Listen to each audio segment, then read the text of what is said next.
Hey everyone, Sienna here, and I just want to let you know what we worked on this week in my yoga classes. It's called kidney loop, and it's an old Anyasara term, but I love this focus because it helps stabilize a part in our back that's actually tends to be a little unstable, and it's where the thoracic spine, the part that is in your upper back, comes in, starts transitioning to your lower spine, your lower back. Where the spine changes directions is an inherent weak place, and basically it's at the bottom of your rib cage. So your rib cage is this beautiful web of bones, right, that comes and cages around the heart and the lungs to protect them. But then at the bottom of the rib cage, basically the only bones between there and your pelvis is your lumbar spine. And right at that junction, T12 or L1, so thoracic 12 or lumbar 1 vertebrae, and you can reach around and feel it yourself, right at the back lower ribs, is the place where the spine starts changing to an inward curve. In order to support that junction, we do what's called kidney loop or deep core activation that includes the front lower ribs going down towards the navel. So when we start back bending more and more in yoga and we get that nice, supple, flexible spine, which hopefully we're all going towards, the ribs may start to flare. And when the ribs flare, we start compressing right in that T12-L1 junction. And that's not good. We want to actually learn how to contain the front lower ribs, draw them in and buckle them in down towards the navel without tucking the tailbone, which is what most people do in order to try to stabilize and open up that area. They end up tucking the tailbone or retroverting the pelvis, which puts more pressure on the lumbar discs. So that's definitely not the answer.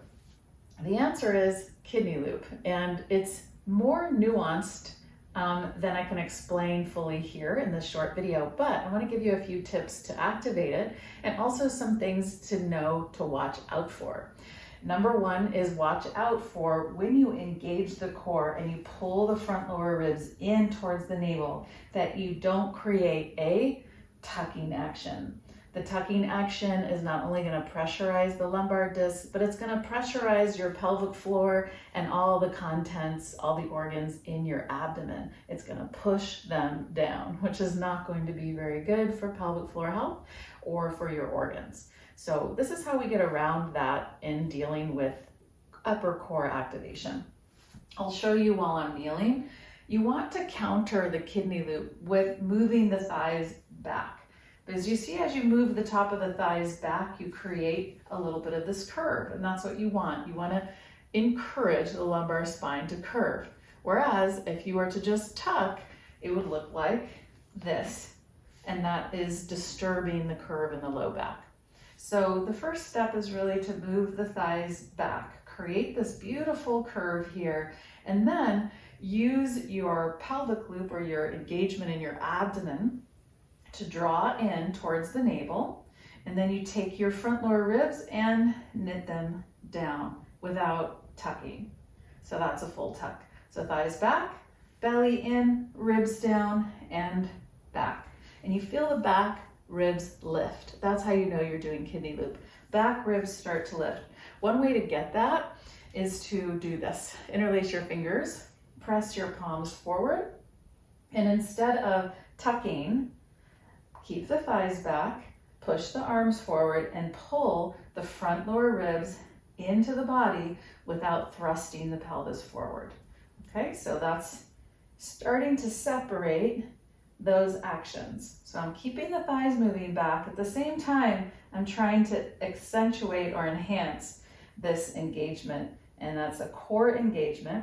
And the most beautiful thing I think about this is that it starts to stretch and open the kidneys, the adrenals, the lower back muscles. That area tends to be really tight for a lot of us. There's all the sitting and driving we do.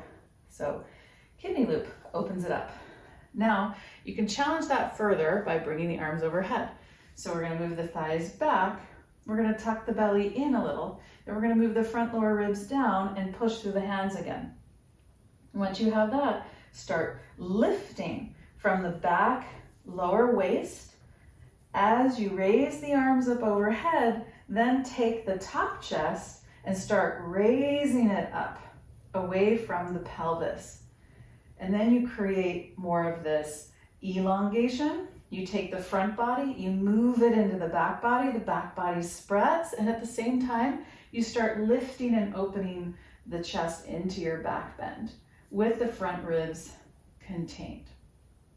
Okay, so that's the progression of kind of moving into a more integrated, sustained, less risky back bend. So if you want to strengthen your connection to kidney loop, here are some of my favorite poses. You're gonna take forearm plank.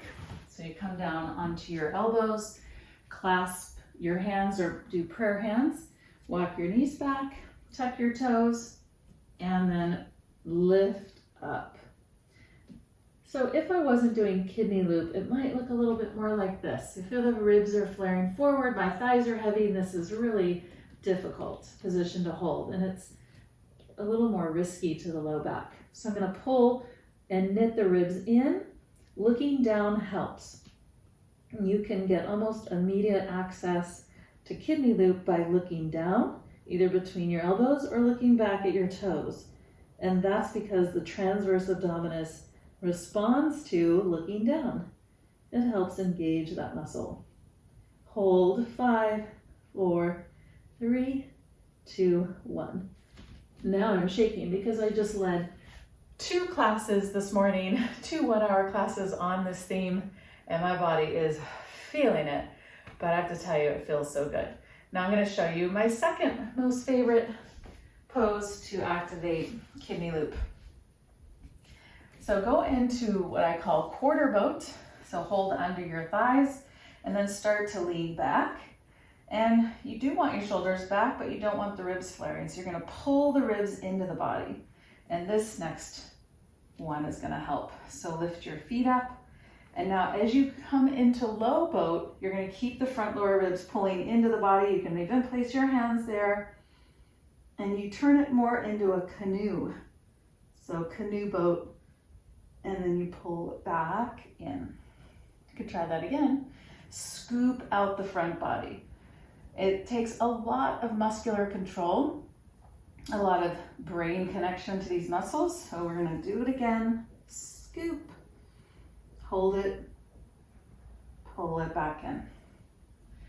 I can already feel a lot of opening happening here. So then what you want to do is stretch that out in down dog or puppy pose, right? So we don't want to leave that contraction all knit together. We want to take it into action and start engaging, lengthening the spine.